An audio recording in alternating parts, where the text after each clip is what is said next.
నమస్తే.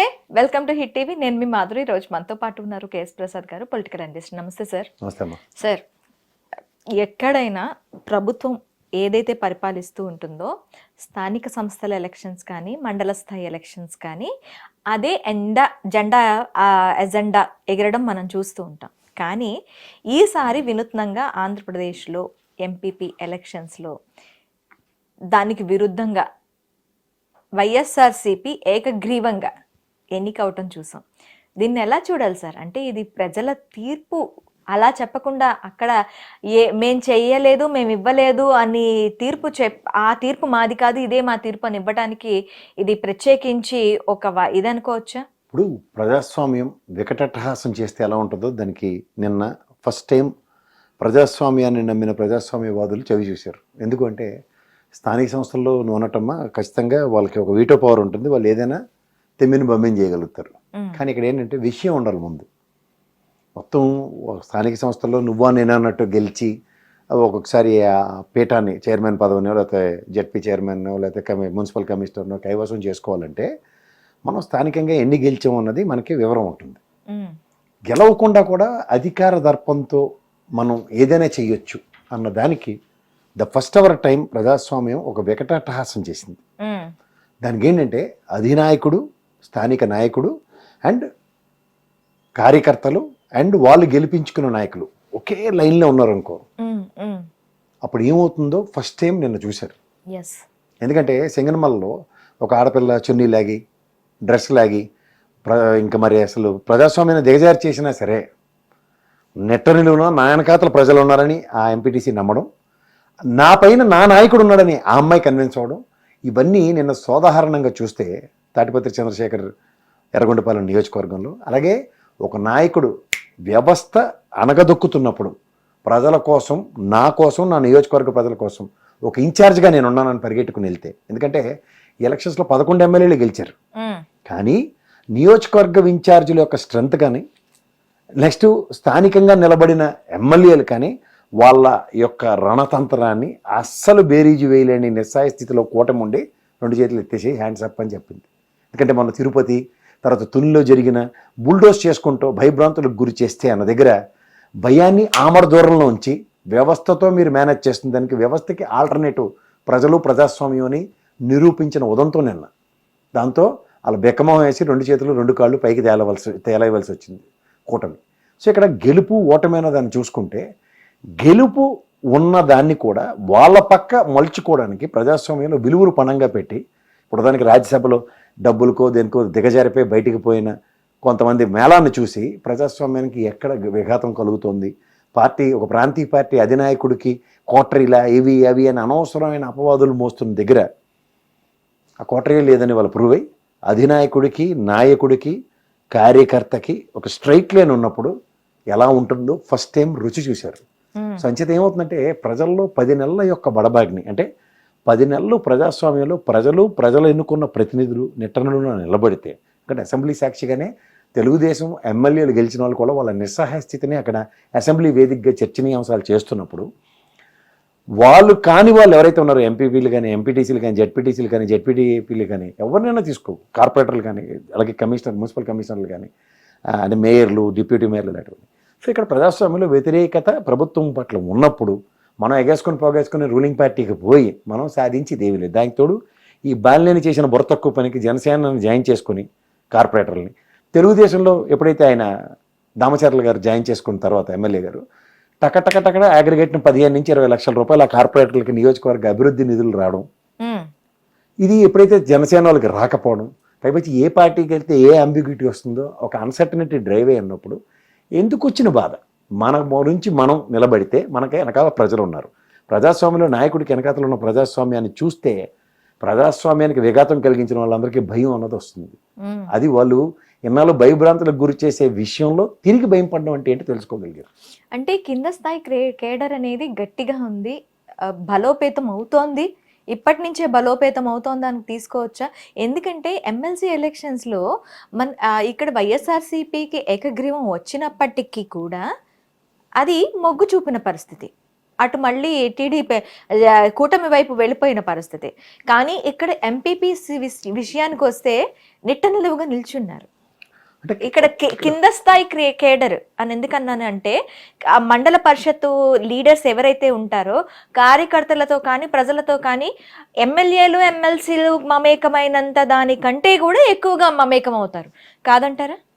లేదమ్మా, యాక్చువల్గా ఏంటంటే స్థానికంగా ఉన్న నియోజకవర్గ ఇన్ఛార్జీలు అండ్ మీరు అన్నట్టు ఎమ్మెల్యేలు, ఓడిపోయిన ఎమ్మెల్యేలు ఎవరైనా అనుకోండి. ఇప్పుడు తోపుతూరి చంద్ర గారు ఉన్నారు, అనంతపురం రాప్తాడు, మరి ఆయన గెలిచిన ఎమ్మెల్యే కాదు కదా. అలా అయితే తాటిపూడి చంద్రశేఖర్ ఎర్రగొండపాలెం గెలిచిన ఎమ్మెల్యే. ఆయన నిలబడింది ఈయన నిలబడింది ఒకసారి కంపేర్ చేయండి. ఇద్దరు ఒకేలా నిలబడ్డారు పార్టీ పట్ల. సో అంచేత ఏంటంటే స్థానికంగా నాయకుడు గత ఎలక్షన్లో తెలుగుదేశం కాడి వదిలియొచ్చు, కానీ కాడి వదిలేసిన తర్వాత గెలిచిన దాన్ని వాళ్ళు గెద్దలా తన్నుకెళ్ళిపోతారంటే లేదు, ఇది మాదే, ఇది మాదే అని నిలబడితే, అధినాయకుడికి మన్ననలు పొందిన నాయకులు నిలబడితే, నాయకులు మన్ననలు పొందిన మీరు అన్నట్టు క్షేత్రస్థాయిలో నాయకులు నిలబడితే, వాళ్ళకి వెనకాతల ప్రజల దన్ను ఉందని ధైర్యం వస్తే, ఈ 10 నెలల ప్రజా వ్యతిరేకతకి ప్రజాస్వామ్యంలో అపోజిషన్ పార్టీకి ర్యాలీ అవుతున్న ఉదంతం గమనించగలిగితే ప్రజాస్వామ్య పరిరక్షణ జరిగిన దినం కింద దాన్ని అభివర్ణించాలని అర్థం. ఎలక్షన్స్ ముందు తర్వాత తీసుకుంటే ముందు జగన్మోహన్ రెడ్డి ఒక ఎజెండాతో వెళ్ళారు, 175 స్థానాలు మావే అని. ఇప్పుడు ఆ స్థానాల్ని ఇక్కడ ఎంపీపీ స్థాయిలో మావే అన్న ఇవి కనిపిస్తున్నాయా, ఆ ఛాయలు కనిపిస్తున్నాయా? ఎలక్షన్లో ఏమై ఉంటుంది? అప్పుడు రిగ్గింగ్ జరిగిందని కానీ, లేకపోతే ఆ ఓట్లు మార్పిడి జరిగిందని కానీ, ఇలాంటి వాటికి ఏమైనా తెరతీసి ఉండొచ్చు అంటారా?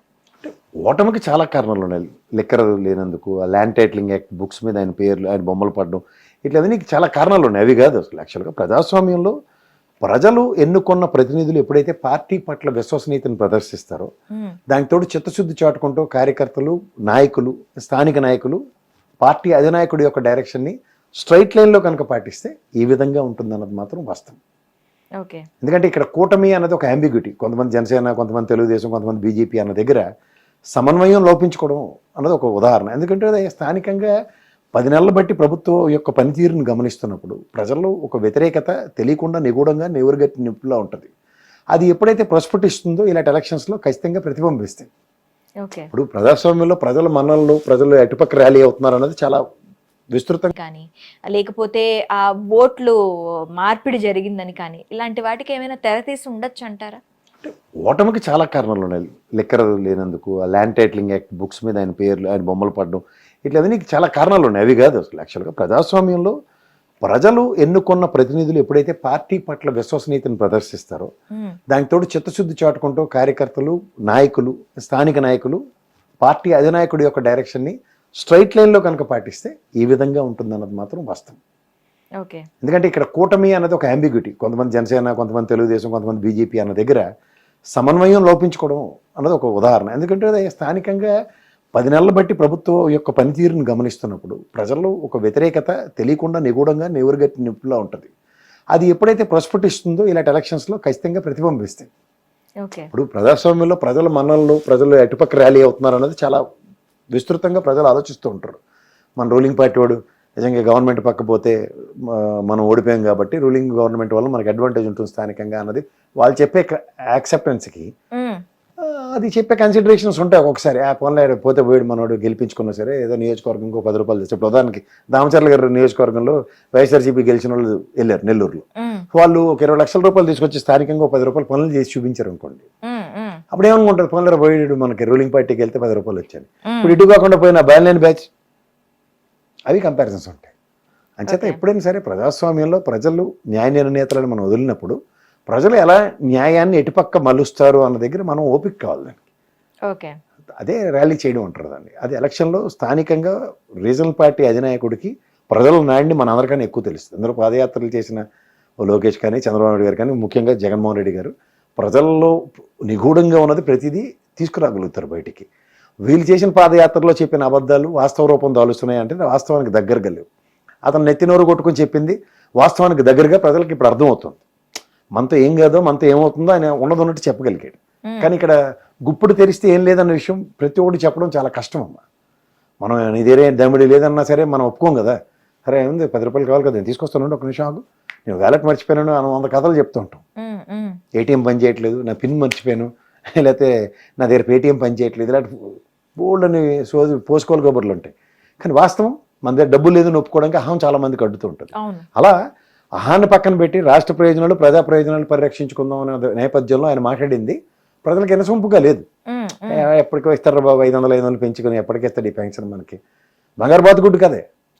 అది రోజుకో గుడ్డు పెడితే ఇది నచ్చలే, పేక్కోసి దగ్గర నిద్రపోలే కదా. అదే ప్రజలు కూడా అలాగే పేక్కోసేస్తే ఏమవుతుందో చూద్దాం క్యూరియాసిటీలో వాళ్ళ పేకలు వాళ్ళే కోసుకున్నారు 10 నెలలు బట్టి. ఇప్పుడు జరగబోయేది బడ్జెట్ పెట్టేశారు, 79,000 కోట్లు అంచనా ఉన్నాయి ఏదైతే ఉన్నాయో ఆల్ ప్రామిసెస్కి వాళ్ళు ఇవ్వడానికి. చూస్తే 17,000 కోట్లే బడ్జెట్లో పెట్టుకున్నారు. అంటే ఈ సంవత్సరం పాటు అరకొర ఇచ్చే దానికి మనం ఎందుకు నష్టపోవాలన్నది ఆల్రెడీ ఈ ఎలక్షన్స్ త్రూగా ప్రతిబింబించింది. So over a period of time accumulated nonsense కన్నా ముందునట్టుగానే ఇప్పుడు ఇంకా సంవత్సరం టెన్యూర్ ఉంది, వెళ్ళి స్థానిక సంస్థల ఎలక్షన్లు ఉంటాయి. వాళ్ళు లాస్ట్ టైం 3 ఎమ్మెల్సీలు గెలిచినప్పుడు మాట్లాడింది ఏంటిది, ఆల్మోస్ట్ 112 నియోజకవర్గాలను ప్రభావితం చేసేది, దీనివల్ల ప్రజల వ్యతిరేకత ఎలా ఉందో మీకు తెలుసుకోవడానికి ఫెయిల్యూర్ అయ్యారు అన్నారు. నిజమే.